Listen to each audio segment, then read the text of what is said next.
പുലരിക്കായി മാറി മറയേണ്ടതോർത്ത്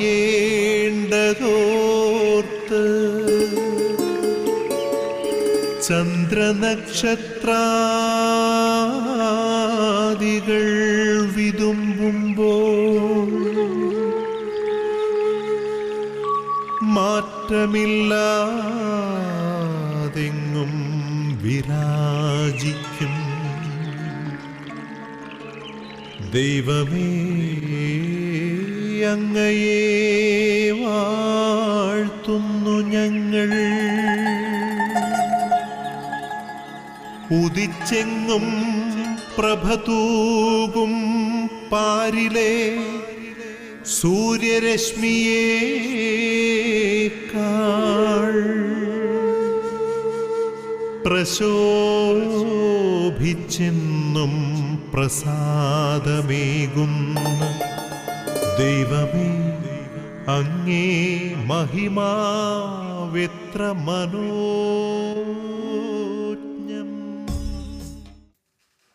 ഈശോയിൽ പ്രിയമുള്ളവരെ, ഞങ്ങളെല്ലാവരെയും സന്തോഷത്തോടും സ്നേഹത്തോടും കൂടെ പ്രഭാത വിരുന്നിലേക്ക് സ്വാഗതം ചെയ്യുകയാണ്.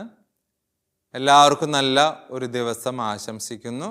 വളരെ പ്രത്യേകിച്ച് കർത്താവിൻ്റെ വചനം കേട്ട് ദിവസം കൂടുതൽ സന്തോഷകരമാക്കാനും നല്ല ചിന്തയിലൂടെ കടന്നു പോകാനും ഈശോ നമ്മളെല്ലാവരെയും ഒരുക്കട്ടെ.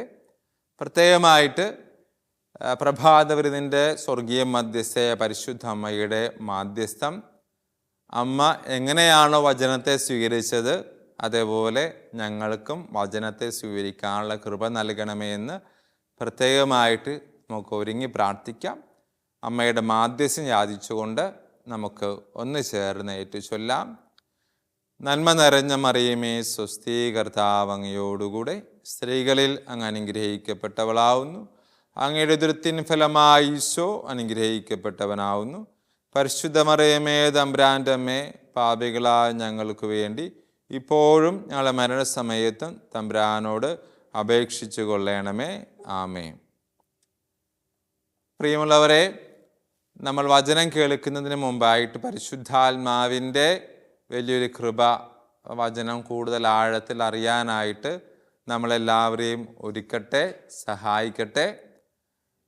വചനത്തിന് മുൻപ് തന്നെ നമുക്കൊരു നിയോഗം വെക്കാം. ഇന്ന് വചനം കേൾക്കുമ്പോഴേക്കും ഈശോയുടെ ശരീരത്തെയും ഈശോയുടെ രക്തത്തെയും കൂടുതൽ ആഴത്തിൽ അനുഭവിച്ചറിയാനായിട്ടുള്ള കൃപ ഇന്നത്തെ ഈ വചന വിചിന്തനത്തിലൂടെ നമ്മൾ ആർക്കു വേണ്ടി പ്രാർത്ഥിക്കുന്നുവോ അവർക്കുണ്ടാകട്ടെ എന്നുള്ള നിയോഗത്തോടുകൂടി നമുക്ക് വചനം കേൾക്കാനായിട്ട് ഒരുങ്ങാം. തൂമഞ്ഞിൽ വിടരും പുഷ്പസുഗന്ധമെത്രയോ ഹൃദ്യം, പരിമളത്തിനുറവയാം നറുസൗരഭ്യമാകട്ടെ ഞങ്ങളുമീ മണ്ണിൽ.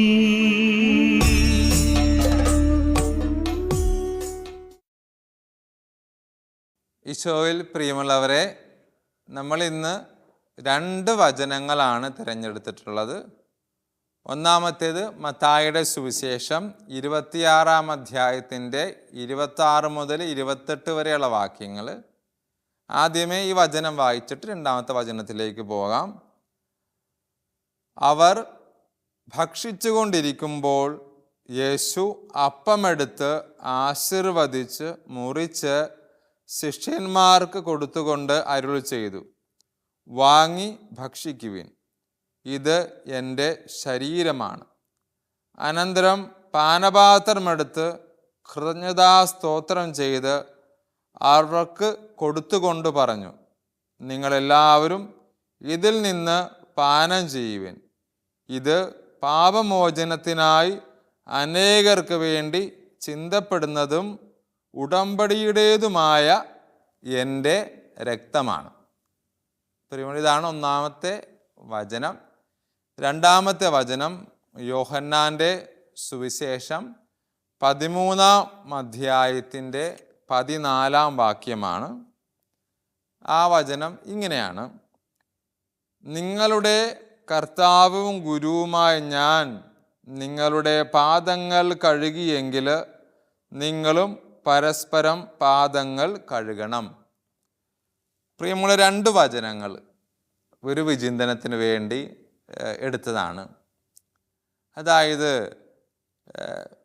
ഒരു തവണ എങ്ങോ വായിച്ച ഒരു കാര്യം എഴുതി വച്ചിരുന്നത് കൊണ്ട് അത് നിങ്ങളുമായിട്ട് പങ്കുവെക്കാം എന്ന് കരുതി. അതിങ്ങനെയാണ്: ബലിയാകണമെന്നുണ്ടെങ്കിൽ നമ്മൾ എന്തൊക്കെ ചെയ്യണം, അല്ലെങ്കിൽ എന്തൊക്കെ കൊടുക്കണം? ഇത് നമ്മൾ ഈശോയുമായിട്ടാണ് ബന്ധിപ്പിക്കുന്നത്. ബലിയാകണമെന്നുണ്ടെങ്കിൽ, അല്ലെങ്കിൽ യഥാർത്ഥ ഒരു ബലിയർപ്പണമാകണമെന്നുണ്ടെങ്കിൽ നമ്മൾ എന്തൊക്കെ ചെയ്യണം, അല്ലെങ്കിൽ എന്തൊക്കെ കൊടുക്കണം? അതിന് തിരുവത്താഴ മേശയുമായിട്ട് ചേർന്ന് നിൽക്കുമ്പോഴേക്കും ഒരു യഥാർത്ഥ ബലിയർപ്പണത്തിന് 2 കാര്യങ്ങളാണ്. ഒന്ന്, കാല് കഴുകി കൊടുക്കൽ, കാല് കഴുകി കൊടുക്കൽ. രണ്ടാമത്തേത് അപ്പം മുറിച്ച് കൊടുക്കൽ. ഇത് സംഭവിച്ചത് 2026 വർഷങ്ങൾക്ക് മുമ്പ് പെസഹ രാത്രിയിൽ ഈശോ 12 പേരുമായിട്ട് ഒരു മേശയ്ക്ക് ചുറ്റും കൂടി സ്ഥാപിച്ച പരിശുദ്ധ ബലിയുടെ കാതലായ 2 രൂപങ്ങളാണ്, ഫോമുകളാണ് ഈ പറഞ്ഞത്: കാല് കഴുകി കൊടുക്കൽ, അപ്പം മുറിച്ച് കൊടുക്കൽ. ഈ 2 കൊടുക്കലുകളാണ് പരിശുദ്ധ ബലിയുടെ കാതൽ, ശക്തി, അതിൻ്റെ ഫോം, യഥാർത്ഥ ഫോം എന്നൊക്കെ നമുക്ക് വേണമെങ്കിൽ പറയാം. അപ്പോൾ അച്ഛനോട് വായിച്ച ആദ്യത്തെ വചനഭാഗം മത്തായിയുടെ സുവിശേഷം 26-ാം അധ്യായത്തിൻ്റെ 26 മുതൽ 28 വരെയുള്ള വചനത്തിൽ പറയും: ഇത് എൻ്റെ ശരീരമാകുന്നു, ഇത് എൻ്റെ രക്തമാകുന്നു, ഇത് നിങ്ങൾ വാങ്ങി ഭക്ഷിക്കുവിൻ, വാങ്ങി പാനം ചെയ്യുവിൻ, ഇത് എൻ്റെ ശരീരം. നമ്മൾ ഇവിടെ എന്താ അച്ഛൻ പറഞ്ഞത്? അപ്പം മുറിച്ചു കൊടുക്കൽ. ഇത് എൻ്റെ ശരീരമാണെന്നും പറഞ്ഞ് കൊടുക്കുമ്പോഴേക്കും ഇത് അപ്പമല്ല, അത് it's my body, it's my blood, അല്ലേ? എൻ്റെ ശരീരവും എൻ്റെ രക്തം കൊടുക്കലാണ്. ഞാൻ എൻ്റെ ശരീരമാണ് തരുന്നത് ഈ ബലിക്ക്, ഞാൻ എൻ്റെ രക്തം. ഇന്നും പരിശുദ്ധ ബലി അർപ്പിക്കുന്ന സമയത്ത് പുരോഹിതൻ അപ്പമെടുത്ത് വാഴ്ത്തി വിഭജിച്ചിട്ട് പറയണത് എന്താണ്? ഇത് നിങ്ങൾക്ക് വേണ്ടി അർപ്പിക്കപ്പെടുവാനിരിക്കുന്ന എൻ്റെ ശരീരമാണ്, എൻ്റെ രക്തമാണ്, ഇത് നിങ്ങൾ വാങ്ങി ഭക്ഷിക്കുവിന്. ഇത് അവളുടെയോ അവൻ്റെയോ അതിൻ്റെയോ ഇതിൻ്റെതയൊന്നും അല്ല, ഇത് it's my body, it's my blood, അല്ലേ? എൻ്റെ ശരീരമാണ്, കൊടുത്തത് എൻ്റെ ശരീരമാണ്. ഇപ്പോൾ യഥാർത്ഥ ബലി എന്ന് പറഞ്ഞാൽ ഞാൻ എൻ്റെ ശരീരം കൊടുക്കലാണ്, എൻ്റെ രക്തം കൊടുക്കലാണ്. അതിന് കൂടെ നിൽക്കുന്നൊരു കാര്യമാണ് യോഹന്നാൻ്റെ 13:14: നിങ്ങളുടെ ഗുരുനാഥനുമായ ഞാൻ നിങ്ങളുടെ കാല് കഴുകിയെങ്കിൽ നിങ്ങളും പരസ്പരം കാല് കഴുകി കൊടുക്കുവിൻ. പ്രിയമുള്ളവരെ, ഇതാണ് യഥാർത്ഥ ബലി. പക്ഷേ ഇത് അത്ര എളുപ്പമുള്ള കാര്യമൊന്നുമല്ല. It's not easy. ഇതൊരിക്കലും അത്ര എളുപ്പമുള്ള കാര്യമല്ല. കാല് കഴുകി കൊടുക്കുക, ശരീരം കൊടുക്കുക, രക്തം കൊടുക്കുക എന്ന് പറഞ്ഞ ഈ ആശയം ഈശോ നമുക്ക് നൽകിയെങ്കിൽ, മാതൃക നൽകിയെങ്കിൽ, പരിശുദ്ധ കുർബാന ഈ കൊടുക്കലിലൂടെ സ്ഥാപിച്ചെങ്കിൽ നമ്മൾ ഓരോ ബലിയർപ്പിക്കുമ്പോഴും ബലിയാകുന്നത് ഇത് കൊടുക്കുമ്പോഴാണ്. അപ്പോൾ ഇത് ഭയങ്കര ടച്ചിങ് ആണ്. യോഹന്നാൻ 13:14 നിങ്ങളുടെ ഗുരുനാഥനുമായി ഞാൻ നിങ്ങളുടെ കാല് കഴുകിയെങ്കിൽ ഇവിടെ നിന്ന് ഇറങ്ങിയിട്ട് നിങ്ങളും പരസ്പരം കാല് കഴുകണം. ഇതൊക്കെ ഭയങ്കര ഈഗോ പ്രശ്നങ്ങളൊക്കെ വന്ന് ഇടിച്ചു കുത്തി വീഴാനുള്ള ഒരു ഇടപാടാണത്, അല്ലേ? ഈഗോ. ഇപ്പോഴത്തെ കാലത്ത് നമ്മൾ ഈഗോയുടെ പുറത്ത് കിടന്നുള്ള കളിയാണ്. അത് ഭയങ്കരമായിട്ട് നമ്മളെ പ്രസ് ചെയ്ത് നമ്മളെ നേരെ ചൊവ്വേ സന്തോഷത്തോടെ ജീവിക്കാനുള്ള സകല സാധ്യതകളും തകർത്ത് കളയുന്ന ഒരു കാര്യമാണ് ഈഗോ പ്രശ്നമൊക്കെ. അപ്പോൾ ഈ പറയുന്ന കാല് കഴുകാനോ ഇതെൻ്റെ ശരീരമാണ്, ഇതെൻ്റെ രക്തമാണ് എന്ന് പറഞ്ഞൊക്കെ പരസ്പരം നമ്മൾ ചെയ്യുമ്പോഴാണ് കർത്താവ് കാൽവരി മലയിലും കർത്താവ് അന്ത്യത്താഴ വേളയിലും കാട്ടിത്തന്ന അർപ്പിച്ചു തന്ന ബലിയർപ്പണത്തിൻ്റെ ഓർമ്മ പൂർത്തീകരിക്കപ്പെടുന്നത് ഈ രണ്ട് കാര്യങ്ങൾ ചെയ്തു കൊടുക്കുമ്പോഴാണ്. ഈ രണ്ട് കാര്യങ്ങൾ കൊടുക്കുമ്പോഴാണ്. പ്രിയമുള്ളവരെ, ഇതിന് ഏറ്റവും നല്ലൊരു ഉദാഹരണം, ഒരൊറ്റ ഉദാഹരണം മാത്രമേ അച്ഛൻ പറയുന്നുള്ളൂ. ഈ ഈശോ കാട്ടിത്തന്ന ഈ രണ്ട് കൊടുക്കലുകൾ എങ്ങനെ നമുക്ക് ഒരു ആ വ്യക്തിയുടെ ജീവിതത്തിൽ നിന്ന് നമുക്കതെങ്ങനെ മനസ്സിലാക്കിയെടുക്കാം. അങ്ങനെ കുർബാനയായിട്ട് മാറിയ ജീവിതങ്ങൾ തിരുസഭയിൽ വളരെയധികമുണ്ട്. വളരെയധികം നമ്മുടെ ഇടയിൽ ജീവിച്ചു പോയ, നമ്മുടെ കൺമുൻപിൽ ജീവിച്ചു പോയ ഒരാളെക്കുറിച്ച് പറയുമെങ്കിൽ അത് നിങ്ങൾക്ക് കൂടുതൽ വ്യക്തമാകണം, മനസ്സിലാവും. അത് വേറെ ആരുമല്ല, വിശുദ്ധ മദർ തെരേസ. ഇങ്ങനെ കൊടുക്കലുകൾ, കാല് കഴുകി കൊടുക്കൽ, അപ്പം മുറിച്ച് കൊടുക്കൽ, രക്തം കൊടുക്കൽ, അതാണ് ബലി എന്നെങ്കിൽ അതിന് ഏറ്റവും നല്ല ഉദാഹരണം ഇപ്പോൾ പറയാൻ പറ്റിയ ഒരാൾ വളരെയധികമുണ്ട് സഭയിൽ. എങ്കിലും നമ്മൾ കണ്ടു മനസ്സിലാക്കി കടന്നു പോയ ഒരു സ്ത്രീയാണല്ലോ വിശുദ്ധ മദർ തെരേസ. അതിന് പണ്ട് മദർ തെരേസയുടെ പുസ്തകം ജീവചരിത്രമൊക്കെ വായിച്ചപ്പോൾ നോട്ട് ചെയ്ത് വെച്ച ഒരു കാര്യമുണ്ട്. അത് പറയുമ്പോൾ ഇത്തിരി വ്യക്തമാവും. നമുക്കറിയാലോ, ഒരു ദിവസം 24 മണിക്കൂറാണ്. 24 മണിക്കൂർ. മദർ തെരേസയുടെ 24 മണിക്കൂറിനെ ഒന്ന് തരംതിരിച്ച് നോക്കുമ്പോഴേക്കും ആ പുസ്തകത്തിൽ മനസ്സിലായത് ഇങ്ങനെയാണ്. 24 മണിക്കൂർ ഓക്കെ, ഇതിൽ മദർ തെരേസ ഉറങ്ങിയിരുന്നത് 4 മണിക്കൂറാണ്. 4 മണിക്കൂർ. അപ്പോൾ 24-ൽ നിന്ന് 4 പോയാൽ ബാക്കി 20 മണിക്കൂർ. ഇനി അടുത്ത സെക്ഷൻ 1 മണിക്കൂർ മദർ തെരേസ പരിശുദ്ധ കുർബാനയുടെ മുമ്പിൽ ഇരിക്കുമായിരുന്നു. അത് സമയം ഏതുമായിക്കോട്ടെ ഇരിക്കുമായിരുന്നു. അപ്പോൾ നമ്മൾ നേരത്തെ കണക്ക് കൂട്ടി വെച്ചതിൻ്റെ 20-ൽ നിന്ന് 1 മണിക്കൂർ കുറച്ചാൽ ബാക്കി 19 മണിക്കൂർ ഒരു ദിവസത്തിൽ. ഈ മദർ തെരേസ ഈ 19 മണിക്കൂറും ഈ പുഴുവരിച്ചതും മരിക്കാൻ കിടക്കുന്നതും കുഷ്ഠം വന്ന് കൈവിരലുകളും കാൽവിരലുകളും നഷ്ടപ്പെട്ട് ചലം വന്ന് വെള്ളമൊഴുകി ദുർഗന്ധം വമിക്കുന്ന വ്യക്തികളുടെ കൂടെ ഒരു ദിവസം 19 മണിക്കൂർ ചെലവിട്ട് ബാക്കി വരുന്ന 5 മണിക്കൂറിൽ 4 മണിക്കൂർ ഉറങ്ങി 1 മണിക്കൂർ പരിശുദ്ധ കുർബാനയുടെ മുമ്പിലിരുന്ന ഈ സ്ത്രീയാണ് നമുക്ക് പറയാൻ പറ്റിയ ഏറ്റവും വലിയൊരു ഉദാഹരണം. എന്തും പറഞ്ഞ് പരിശുദ്ധ ബലി എന്ന് പറഞ്ഞാൽ അത് കൊടുക്കലാണ്. 2 കൊടുക്കലുകൾ. 1 കാല് കഴുകി കൊടുക്കൽ, 2 ഇതെൻ്റെ ശരീരമെന്ന് പറഞ്ഞ്, ഇതെൻ്റെ രക്തമെന്ന് പറഞ്ഞ് അതും കൊടുക്കൽ, അല്ലേ? മദർ തെരേസയുടെ ജീവിതത്തിൽ നമ്മൾ വായിക്കുമ്പോഴേക്കും ഇങ്ങനെ പറയുന്നുണ്ട്, ഒരു ഏകദേശം ഒരു കണക്ക് പറയുന്നുണ്ട്. 40,000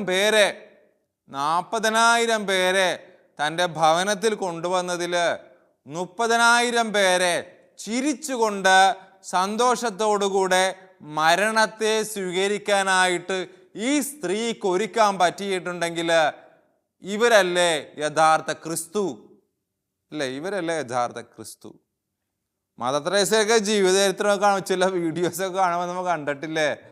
മദർ തെരേസ വെറുതെ തെരുവിൽ നടന്നപ്പോഴേക്കും മദർ തെരേസേനെ ജീവിച്ചിരുന്നപ്പോഴേ എല്ലാവരും വിശുദ്ധയായിട്ട് കരുതിയ ഒരു സ്ത്രീയാണ്. മദർ തെരേസ കാലിലൊക്കെ തൊട്ടുമുത്തി മണങ്ങുന്നതൊക്കെ എന്താ ക്രിസ്തു, അനദർ ആൾട്ടർ ക്രിസ്തു എന്ന് പറയല്ലേ, അനദർ ക്രൈസ്റ്റ്, ഒരു ക്രിസ്തുവിൻ്റെ ഒരു പകരക്കാരി എന്ന് പറയുന്നത് തെറ്റില്ല. അപ്പോൾ പ്രിയമുള്ള സഹോദരങ്ങളെ, ഈ വിഷയങ്ങളൊക്കെ ഭയങ്കര കട്ടിയുള്ളതാണ് തോന്നാറുണ്ട് പലപ്പോഴും. അച്ഛനെന്ന നിലയിൽ എനിക്കും ഇത് 100% പൂർത്തീകരിക്കാൻ പറ്റാത്തൊരു കാര്യമാണിത്, അല്ലേ? പലപ്പോഴും ഇത് 100% പൂർത്തീകരിക്കാൻ പറ്റുന്നില്ല. ഈ ആയിത്തീരുക, കൊടുക്കുക, കാലുകഴി കൊടുക്കുക, അല്ലെങ്കിൽ ഇതെൻ്റെ ശരീരം, ഇതെൻ്റെ രക്തമെന്നും പറഞ്ഞ് ചോര നീരാക്കി ക്രിസ്തുവിന് വേണ്ടി ജോലി ചെയ്യുക, അത് 100% ഒന്നും എനിക്കും ചെയ്യാൻ പറ്റുന്നില്ല. പക്ഷെ ഇതൊരു ചലഞ്ചാണ്, ഇതൊരു വെല്ലുവിളിയാണ്. ആർക്ക്? നമുക്കെല്ലാവർക്കും. ഒരുപക്ഷെ ഈ വചനം കേൾക്കുന്ന എല്ലാവർക്കും.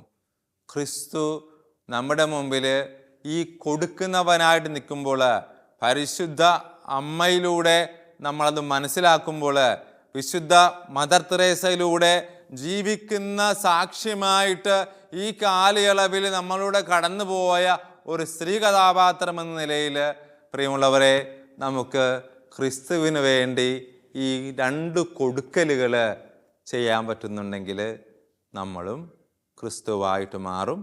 ഈശോ നമ്മളെല്ലാവരെയും അനുഗ്രഹിക്കട്ടെ. നമുക്കൊന്ന് ചേർന്ന് പ്രാർത്ഥിക്കാം.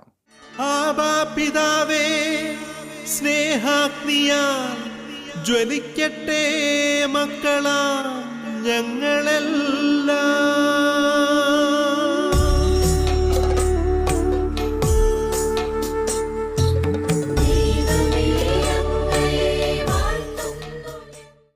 സർവശക്തനായ ദൈവമേ, അങ്ങയോട് പ്രത്യേകമായിട്ട് ഞങ്ങൾ പ്രാർത്ഥിക്കുകയാണ്. പ്രത്യേകിച്ച് പരിശുദ്ധ അമ്മ, വിശുദ്ധ യൗസപിതാവ്, എല്ലാ വിശുദ്ധന്മാരെയും ആദ്യ സഹായം ഞങ്ങൾ അപേക്ഷിക്കുകയാണ്.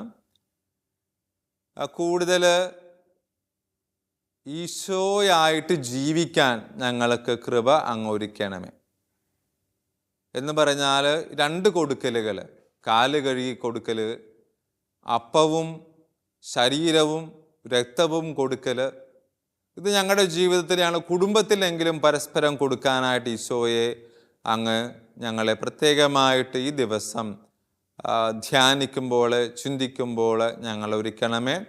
വളരെ പ്രത്യേകിച്ച് ഈ പ്രാർത്ഥനയുടെ സമയത്ത് ഞങ്ങളോട് പ്രാർത്ഥനാ സഹായം ഉപേക്ഷിച്ചിട്ട് എല്ലാവരെയും, എല്ലാ കുടുംബങ്ങളെയും, പൈശാചികമായിട്ട് പലവിധ ബന്ധനത്തിൽ പെട്ടുപോയിരിക്കുന്ന കുടുംബങ്ങൾ, മദ്യപാനം, മയക്കുമരുന്ന്, രാസലഹരി വസ്തുക്കൾ ഉപയോഗിക്കുന്ന കുടുംബങ്ങൾ, ദൈവത്തിൻ്റെ ഹിതത്തിനെതിരെ പ്രവർത്തിക്കുന്ന,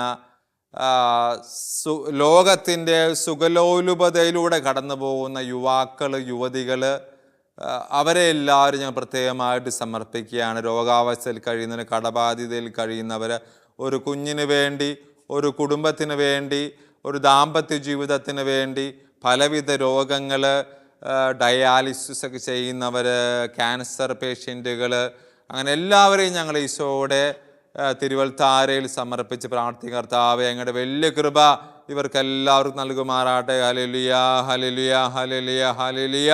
ഈശോയുടെ വലിയ കൃപ ഇവരുടെ ജീവിതത്തിലും ഈശോയുടെ വലിയ കൃപ അനുഭവിച്ചറിയാനായിട്ട് ഈശോയെ ഇവരെല്ലാവരെയും അങ്ങ് സമർത്ഥമായിട്ട് ഒരുക്കണമേ. കർത്താവായ ക്രിസ്തു വഴി ഞങ്ങൾ സമർപ്പിക്കുന്ന പ്രാർത്ഥന അങ്ങ് കേട്ടുകൊള്ളണമേ. ആമേൻ.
വിശ്വാസം നിൻ പരിരക്ഷ.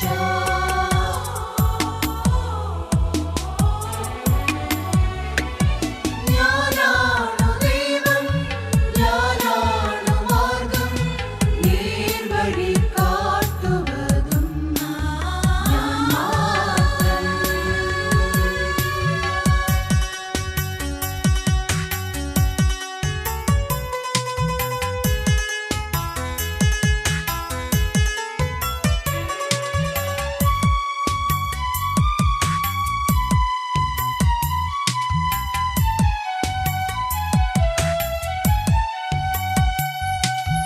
അവനിൽ വിശ്വസിച്ചോർക്ക്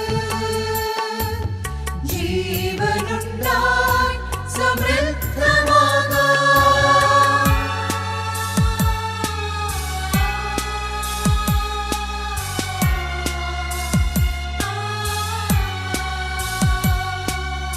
അവനിൽ വിശ്വസിച്ചോർക്ക് ജീവനുണ്ടായി സമൃദ്ധമാകാം.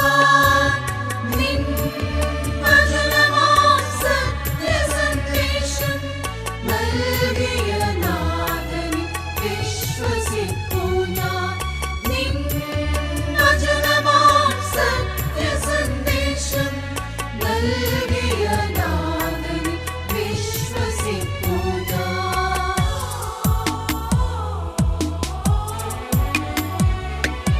ഞാനാണു ദൈവം, ഞാനാണു മാർഗം, നേർവഴി കാട്ടുവതും ഞാൻ മാത്രം. ഞാനാണു ദൈവം, ഞാനാണു മാർഗം, നേർവഴി കാട്ടുവതും ഞാൻ മാത്രം. വഴിയും സത്യവും ജീവനും ഞാനല്ലോ. വഴിയും സത്യവും ജീവനും ഞാനല്ലോ. വിശ്വസിക്കൂ മകനേ, വിശ്വസിക്കൂ മകളേ, വിശ്വസിക്കൂ മകനേ, വിശ്വസിക്കൂ മകളേ, വിശ്വസിക്കൂ മകനേ, വിശ്വസിക്കൂ മകളേ. പ്രിയമുള്ളവരെ, നമുക്ക് ഈശോയുടെ ആശീർവാദം സ്വീകരിക്കാൻ നമ്മുടെ ജീവിതം കൂടുതൽ ഈശോയിൽ ഉറപ്പിച്ചുകൊണ്ട് മുന്നോട്ട് പോകാൻ നമ്മളെല്ലാവരെയും സഹായിക്കട്ടെ. പരിശുദ്ധ പിതാവിനോട് എല്ലാ കാർഡിനാൾമാർ, മെത്രാന്മാർ, വൈദികർ, സന്യാസികൾ എല്ലാ അൽമായരോടും ചേർന്ന് നമുക്ക് കർത്താവിൻ്റെ ആശീർവാദം സ്വീകരിക്കാം. കർത്താവ് നിങ്ങളോട് കൂടെ, അങ്ങേ ആത്മാവോടും കൂടെ. സർവശക്തനായ ദൈവം പിതാവും പുത്രനും പരിശുദ്ധാത്മാവും നിങ്ങളെല്ലാവരെയും അനുഗ്രഹിക്കുമാറാകട്ടെ. ആമേൻ. പ്രിയമുള്ളവരെ, നമുക്ക് പരസ്പരം ഗുഡ്നസ് TV-യിലൂടെയും പ്രഭാത വിരുന്നെന്ന ഈ പ്രോഗ്രാമിലൂടെയും പരസ്പരം ഈശോയെ കേട്ടും അറിഞ്ഞും മനസ്സിലാക്കിയുമൊക്കെ മുന്നോട്ട് പോകാം. പരസ്പരം പ്രാർത്ഥനയിൽ ശക്തിപ്പെട്ട് നമുക്ക് മുന്നോട്ട് പോകാം. മരിയം കൂടാതെ നമുക്ക് വേണ്ടി പ്രാർത്ഥിക്കുന്നവരുണ്ട്. അവരുടെ നിയോഗങ്ങൾക്ക് വേണ്ടി നമുക്കും പ്രാർത്ഥിക്കാം. പരസ്പരം ജപമാല ചൊല്ലി മാതാവിൽ ശക്തിപ്പെട്ടും അങ്ങനെ കൂടുതൽ ദൈവാനുഭവത്തിൽ നമുക്ക് വളരാൻ എല്ലാവർക്കും നല്ല ഒരു ദിവസം ആശംസിക്കുന്നു.